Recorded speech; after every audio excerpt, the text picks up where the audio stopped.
आताची मोठी बातमी आहे। पृथ्वीराज चव्हाण आणि जयंत पाटील यांच्यामध्ये बंद दाराआड चर्चा झालेली आहे। मवियाच्या सातारा आणि सांगलीच्या जागेवरनं कराडमध्ये खलबत पाहायला मिळत आहे। दोघांमध्ये जवळपास 1 तास चर्चा झाल्याची माहिती आहे।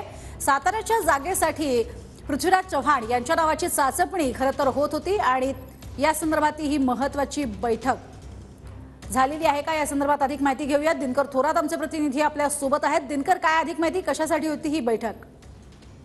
प्रज्ञा, गेल्या अनेक दिवसापासून सातारा लोकसभासाठी उमेदवारांची शरद पवार चाचपणी करतात आणि त्याच दृष्टीनं त्यांनी 2 दिवसापूर्वी सातारमध्ये बैठक घेऊन माहिती घेतली। मात्र त्याच वेळेला श्रीनिवास पाटील यांनी निवडणूक लढवण्यास नकार दिला आणि त्यांच्या नकारानंतर राष्ट्रवादीमधून उमेदवाराचा शोध सुरू होता। मात्र राष्ट्रवादीमध्ये भाजपला तोडीसतोड सक्षम उमेदवार नसल्याचं समोर येत असून पृथ्वीराज चव्हाण यांच्या नावाची अनेक ठिकाणी चर्चा होत होती आणि त्याच दृष्टीने आज राष्ट्रवादीचे प्रदेशाध्यक्ष जयंत पाटील यांनी पृथ्वीराज चव्हाण यांच्याबरोबर चर्चा केलेली आहे आणि चर्चेनंतर काही न सांगता ते निघून गेले। मात्र पृथ्वीराज चव्हाणांनी राष्ट्रवादीचे हा मतदारसंघ असून या मतदारसंघाच्या बाबतीतचा निर्णय हे शरद पवारच घेतील, अंतिम निर्णय शरद पवारांचा असेल असं सांगितलं जरी असलं तरी पृथ्वीराज चव्हाणांची उमेदवारी जवळजवळ निश्चित झाल्याचं समजतंय। प्रज्ञा, नक्कीच दिनकर, तुर्तास धन्यवाद या संपूर्ण सविस्तर माहितीसाठी।